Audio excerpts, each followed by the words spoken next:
The bell above the door chimed merrily, announcing a new customer to the small coastal café. Laura looked up from her sketchbook, barely sparing a glance for the newcomer. It was just another Saturday, after all, filled with tourists in flip-flops and locals laughing over steaming cups of latte. For Laura, nestled in her usual corner table, the world could have been anywhere. She was content to stay in her little bubble, sipping her tea, watching the rain slide down the window pane, her sketchbook resting on her lap. She was lost in her own world until a voice cut through her thoughts. "Is this seat taken?" Startled, Laura looked up. Sitting across from her was a young woman with sunlit hair tucked into a loose braid and an energy that seemed to follow her like light. Laura shook her head, a faint smile touching her lips. Not at all. As the stranger settled down, Laura turned back to her sketchbook, pretending to be absorbed in her drawing. But her eyes, trained to notice every little detail, couldn't help but wander. The girl, no older than 22, was unfolding a well-worn book, her fingers lingering on the worn spine. She scanned the pages, murmuring to herself softly, the words tumbling off her tongue with ease. Laura couldn't help but be intrigued. After a while,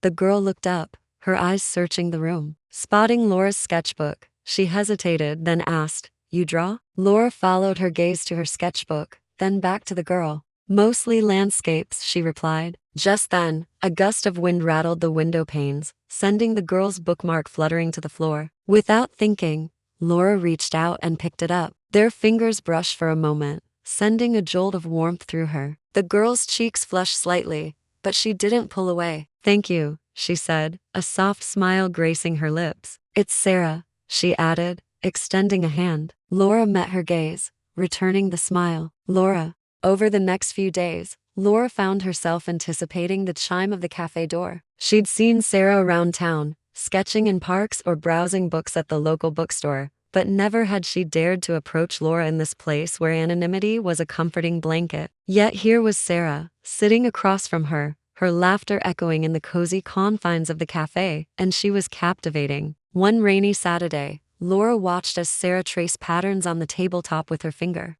She was quiet, her brow furrowed in thought, a stark contrast to her usual vibrant self. Laura's artist's eye noticed the dark circles under Sarah's eyes, the slight tremor in her hands. Worried, Laura set down her teacup, surprising herself with the question that came next. "Is everything all right?" Sarah looked up, startled. She opened her mouth to speak, then closed it again. Finally, she sighed, a defeated slump in her shoulders. "I miss my mom," she whispered, her voice thick with emotion. The words tumbled out. "I haven't been home for Christmas in years. And now, well, I don't think I can go back." Sarah dabbed at her eyes with a tissue, her composure returning. Touched by Sarah's vulnerability, Laura reached out, placing her hand over Sarah's. Startled, Sarah pulled away, but Laura held her ground. "You don't have to talk about it if you don't want to," she said softly, sensing Sarah's struggle. "But if you do, I'm here to listen." Hesitantly, Sarah reached out,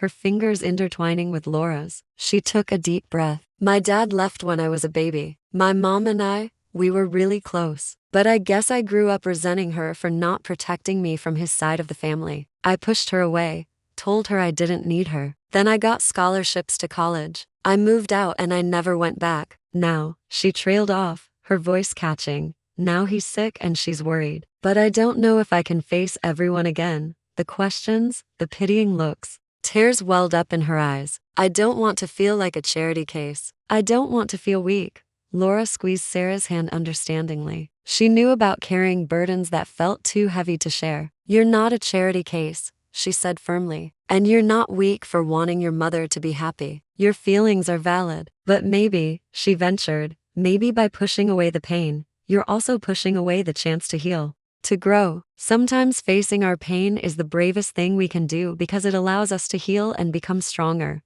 Sarah looked up, meeting Laura's gaze. In those shared moments of vulnerability, their connection deepened, evolving into something more profound, something that whispered of stolen glances and unspoken emotions. In the quiet solitude of her mornings, Laura would sit by the sea, sketching the vast expanse of the ocean, finding solace in the rhythmic crash of the waves. Each stroke of her pencil was a meditation, a way to quiet the turmoil within. But it was in these moments of solitude that she missed Sarah, the echo of her laughter, the ghost of her touch. Sarah's absence was a canvas of emptiness that mirrored the gray skies above. One breezy afternoon, Laura decided to seek out the source of the fragrance. Walking along the familiar streets, she found herself drawn to a quaint bookshop nestled between a patisserie and a flower shop. The bell above the door chimed as she entered, and there she saw Sarah amidst a collection of novels, her hair glowing in the afternoon sun, her lips moving as if reciting words she'd memorized. Hesitantly,